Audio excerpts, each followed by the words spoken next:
ಸುವರ್ಣ ನ್ಯೂಸ್ಗೆ ಮತ್ತೆ ಸ್ವಾಗತ. ವಿಧಾನ ಪರಿಷತ್ನ ಸದಸ್ಯ ಭೈರತಿ ಸುರೇಶ್ ಮಹಿಳೆಯೊಬ್ಬರ ಮೇಲೆ ಹಲ್ಲೆ ಮಾಡಿರುವ ಆರೋಪಕ್ಕೆ ಗುರಿಯಾಗಿದ್ದಾರೆ.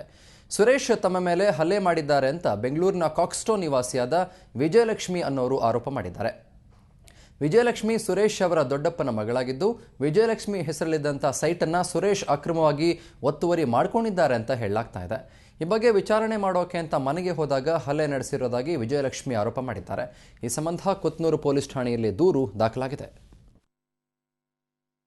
ಇಲ್ಲ, ನಮ್ಮ ಸೈಟಲ್ಲಿದೆ, ಪೂರ್ಣ ಪ್ರೋಗ್ರೆಸ್ ಸ್ಕೂಲ್ ಮುಂದೆ. ಅಲ್ಲಿ ಅವರು 12 ಫೀಟ್ ಎನ್ಕ್ರೋಚ್ ಮಾಡಿದ್ದಾರೆ, ಫುಲ್ ಸೈಟು. ಅದ್ರ ಬಗ್ಗೆ ವಿಚಾರಣೆ ಮಾಡೋಕ್ಕೆ ಸುಮ್ಮನೆ ಹೋಗಿದೆ, ಮಾತು ಆಡಲಿಲ್ಲ. ಅವ್ರಿಗೆ ಸುಮ್ಮನೆ ಹೇಳಿದ್ದಕ್ಕೆ ಕೋಪ ಬಂದ್ಬಿಟ್ಟು ಚಪ್ಪಲಿ ಎತ್ಕೊಂಡು ಹೊಡೆದ್ರು ನನ್ನ. ಸೊ ಸುರೇಶ್ರಂದಂತ ಗೊತ್ತಾದ ಮೇಲೆ ನಾನು ಕೇಳೋಕ್ಕೆ ಹೋದೆ, 12 ಅಡಿ ಯಾಕೆ ತೊಗೊಂಡಿದ್ದೀರಾ ಅಂತ. ಕೇಳೋಕ್ಕೆ ಮುಂಚೆನೇ ಯಾರೋ ಹೋಗಿ ಅವ್ರಿಗೆ ಹೇಳಿಬಿಟ್ಟು ಬಸವರಾಜ್ ಮನೆಗೆ ಹೋಗಿದ್ದೀನಿ ಅಂತ ಹೇಳಿ ಭಾಳ ಕೋಪ ಬಂತು.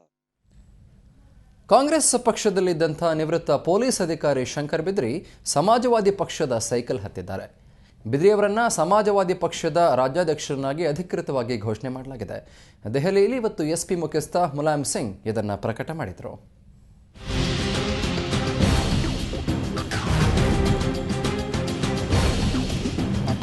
ಕಳೆದ 5 ತಿಂಗಳಿಂದ ಕಾಂಗ್ರೆಸ್ ಪಕ್ಷದಲ್ಲಿದ್ದ ನಿವೃತ್ತ ಪೊಲೀಸ್ ಅಧಿಕಾರಿ ಶಂಕರ್ ಬಿದರಿ ಇದೀಗ ಸಮಾಜವಾದಿ ಪಕ್ಷದ ಸೈಕಲ್ ಏರಿದ್ದಾರೆ.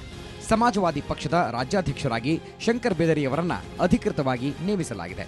ಈ ಬಗ್ಗೆ ಇವತ್ತು ದೆಹಲಿಯಲ್ಲಿ ಎಸ್ಪಿ ಮುಖ್ಯಸ್ಥ ಮುಲಾಯಂ ಸಿಂಗ್ ಯಾದವ್ ಅಧಿಕೃತ ಘೋಷಣೆ ಮಾಡಿದ್ದಾರೆ. ಕರ್ನಾಟಕದಲ್ಲಿ ಸಮಾಜವಾದಿ ಪಕ್ಷವನ್ನ ಬಿದರಿ ನೇತೃತ್ವದಲ್ಲಿ ಮುನ್ನಡೆಸಲಿದ್ದಾರೆ ಅಂತ ತಿಳಿಸಿದ್ದಾರೆ. कर्नाटक में समाजवादी पार्टी के नेता अब ये शंकर बिदरी ये समाजवादी पार्टी में शामिल हो गए हैं और इनके आने से कर्नाटक में हमारी पार्टी बहुत मजबूत बनेगी. ಇನ್ನು ಎಸ್ಪಿ ರಾಜ್ಯಾಧ್ಯಕ್ಷರಾಗಿ ನೇಮಕಗೊಂಡ ಶಂಕರ್ ಬಿದರಿ ರಾಜ್ಯದಲ್ಲಿ ಪಕ್ಷ ಕಟ್ಟಲು ಶ್ರಮಿಸುವುದಾಗಿ ತಿಳಿಸಿದ್ದಾರೆ.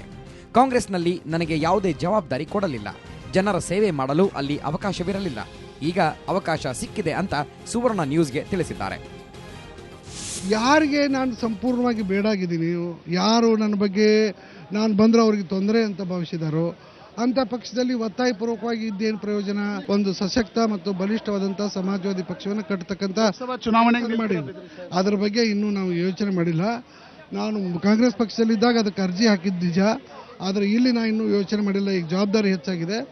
ಅಕ್ಟೋಬರ್ 15ಕ್ಕೆ ನಮ್ಮದು ಕೆಲವು ಪ್ರಾಥಮಿಕ ಕಾರ್ಯಗಳು ಮುಗಿದ ಮೇಲೆ ನಾವು ತೀರ್ಮಾನ ಮಾಡ್ತೀವಿ.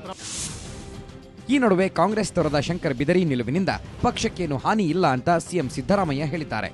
ರಾಮನಗರ ಜಿಲ್ಲೆ ಮರಳವಾಡಿಯಲ್ಲಿ ಮಾತನಾಡಿದ ಅವರು, ಅವರಾಗೆ ಕಾಂಗ್ರೆಸ್ಗೆ ಬಂದಿದ್ರು, ಈಗ ಅವರಾಗೆ ಪಕ್ಷ ಬಿಟ್ಟಿದ್ದಾರೆ, ಅವರಿಗೆ ಒಳ್ಳೆಯದಾಗಲಿ ಅಂತ ಹೇಳಿದ್ರು.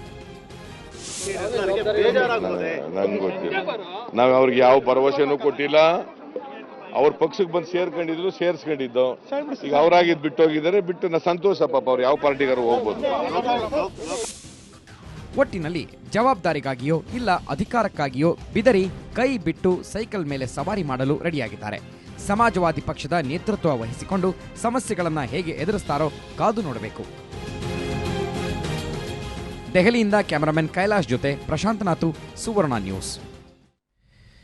ಸಾರ್ವಜನಿಕರಿಗೆ ತೊಂದರೆ ಕೊಡೋದ್ರಲ್ಲಿ ಬಿಬಿಎಂಪಿ ಎತ್ತಿದ್ದ ಕೈ ಅಂತ ಕಾಣಿಸುತ್ತೆ.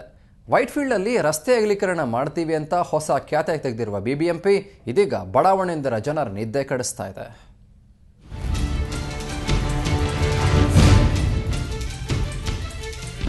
ರಸ್ತೆಯ ಎರಡೂ ಕಡೆ ಅಪಾರ್ಟ್ಮೆಂಟ್ಗಳು, ಅಂಗಡಿ ಮುಂಗಟ್ಟುಗಳು. ಅಷ್ಟೇ ಅಲ್ಲ, ಮಧ್ಯಮ ವರ್ಗದವರೇ ಹೆಚ್ಚಾಗಿ ವಾಸಿಸುವ ಪ್ರದೇಶ ಇದು. ಆದರೆ ಬಿಬಿಎಂಪಿಗೆ ಇದರ ಮೇಲೆ ಕಣ್ಣು ಬಿದ್ದಿದೆ. ಅದಕ್ಕೆ ಅದು ಆರಿಸಿಕೊಂಡ ಮಾರ್ಗ ರಸ್ತೆ ಅಗಲೀಕರಣ.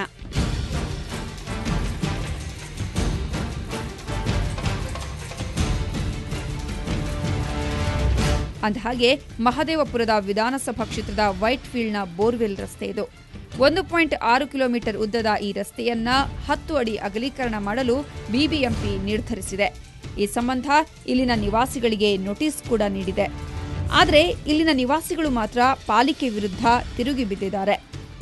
Wear actually the traffic jam is there, ಅಲ್ಲಿ 60 ಫೀಟ್ ಮಾಡ್ತಾರಂತೆ, ಇಲ್ಲಿ 80 ಫೀಟ್ ಮಾಡ್ತಾರಂತೆ. There is no need for widening the road over here. ನಾನು ಏನೇನು ಅರ್ನ್ ಮಾಡ್ತಾ ಇದ್ದೀನೋ it is going to Canara bank for housing loan. ನಾಳೆ ನನ್ನ ಮನೆ ಬಿದ್ದೋದ್ರೆ I am homeless and at the same time I'm financially broke. Where will I go and live? How will I survive? ಕಳೆದ 4 ವರ್ಷಗಳ ಹಿಂದೆ ಬೋರ್ವೆಲ್ ರಸ್ತೆಯನ್ನ 8 ಅಡಿ ಅಗಲೀಕರಣ ಮಾಡಲಾಗಿದೆಯಂತೆ. ಆಗ ಸ್ಥಳೀಯರು ರಸ್ತೆಗಾಗಿ 8 ಅಡಿ ಜಾಗ ಬಿಟ್ಟುಕೊಟ್ಟಿದ್ರಂತೆ. ಇದೀಗ ಮತ್ತೆ 10 ಅಡಿ ಜಾಗ ಕೊಡಬೇಕು ಅಂದ್ರೆ ಹೇಗೆ ಎನ್ನುವ ಮೂಲಕ ಕೋರ್ಟ್ ಮೆಟ್ಟಿಲೇರಲು ಸಜ್ಜಾಗಿದ್ದಾರೆ. ನಮ್ಮ ಮನೆ ಹತ್ರ ಫುಲ್ಲ ರೋಡ್ ವೈಡ್ನಿಂಗ್ ಮಾಡಿ ಆ ಬೆಡ್ರೂಮ್ 2 ಹೋಗುತ್ತೆ, ಆಮೇಲೆ ಟಾಯ್ಲೆಟ್ ಹೋಗುತ್ತೆ. ಟಾಯ್ಲೆಟ್ಸ್ ಎಲ್ಲ ಹೋದ್ಮೇಲೆ ಲಿವಿಂಗ್ ರೂಮ್ಲ ಮಾತ್ರ ನಾವು ಏನು ಯೂಸ್ ಇಲ್ಲ. ಒಂದು ಹಾಫ್ ಬಿಲ್ಡಿಂಗ್ ನೀವು ಡೆಮಾಲಿಷ್ ಮಾಡಿದ್ಮೇಲೆ ಬ್ಯಾಲೆನ್ಸ್ ಬಿಲ್ಡಿಂಗ್ ಹಂಗೆ ಇಟ್ಕೊಳ್ಳುತ್ತೆ. ಒಟ್ಟಾರೆ ಸುಗಮ ಸಂಚಾರದ ಉದ್ದೇಶದಿಂದ ಪಾಲಿಕೆ ರಸ್ತೆ ಅಗಲೀಕರಣಕ್ಕೆ ಮುಂದಾಗಿದೆ. ಆದರೆ ಇಲ್ಲಿನ ಜನರು ಮಾತ್ರ ರಸ್ತೆ ಅಗಲೀಕರಣಕ್ಕೆ ಬಿಡೋದಿಲ್ಲ ಅಂತ ಪಟ್ಟು ಹಿಡಿದಿದ್ದಾರೆ. ಬೆಂಗಳೂರಿನಿಂದ ಪಿ ಮಧುಸೂದನ್ ಜೊತೆ ಶ್ರೇಯಾ ಶೆಟ್ಟಿ, ಸುವರ್ಣ ನ್ಯೂಸ್. ಬೆಂಗಳೂರಲ್ಲಿ ದಿನೇ ದಿನೇ ದರೋಡೆಗಳ ಸಂಖ್ಯೆ ಜಾಸ್ತಿ ಆಗ್ತಾನೆ ಇದೆ. ಹಣವಂತರ ದಿನಚರಿಗಳನ್ನು ಸ್ಟಡಿ ಮಾಡಿರುವಂಥ ಗುಂಪೊಂದು ವ್ಯವಸ್ಥಿತವಾಗಿ ಸಂಚು ಮಾಡಿ ಹಾಡ ಹಗಲೇ ದರೋಡೆ ಮಾಡಿದೆ. ಪುಲಕೇಶಿ ನಗರದಲ್ಲಿ ನಡೆದಂಥ ಹಗಲು ದರೋಡೆಯ ಫುಲ್ ಡೀಟೇಲ್ಸ್ ಇಲ್ಲಿದೆ ನೋಡಿ.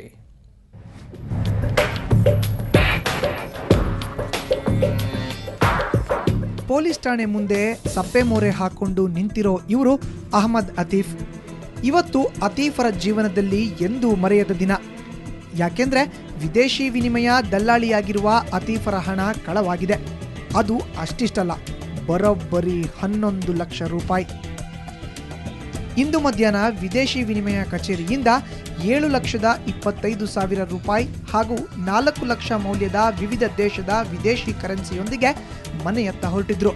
ಈತನ ಚಲನವಲನದ ಬಗ್ಗೆ ಮಾಹಿತಿ ಕಲೆ ಹಾಕಿದ್ದ ಕೆಲ ದುಷ್ಕರ್ಮಿಗಳು ಇವರನ್ನ ಹಿಂಬಾಲಿಸಿ ಇವರ ಬಳಿ ಇದ್ದ ಹಣವನ್ನ ಲಪಟಾಯಿಸಿ ಪರಾರಿಯಾಗಿದ್ದಾರೆ.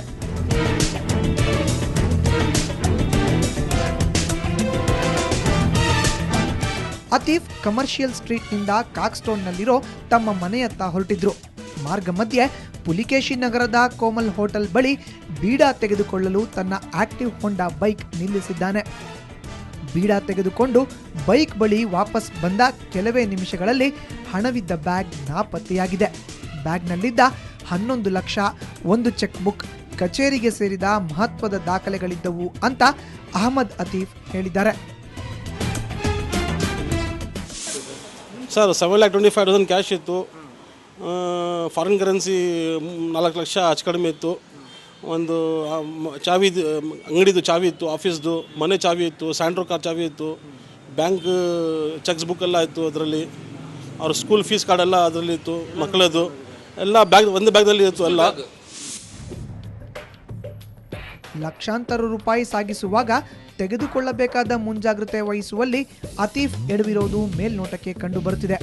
ಘಟನೆಯ ಬಗ್ಗೆ ಮಾಹಿತಿ ಪಡೆದ ಪುಲಿಕೇಶಿ ನಗರ ಪೊಲೀಸರು ಪ್ರಕರಣ ದಾಖಲಿಸಿಕೊಂಡಿದ್ದಾರೆ.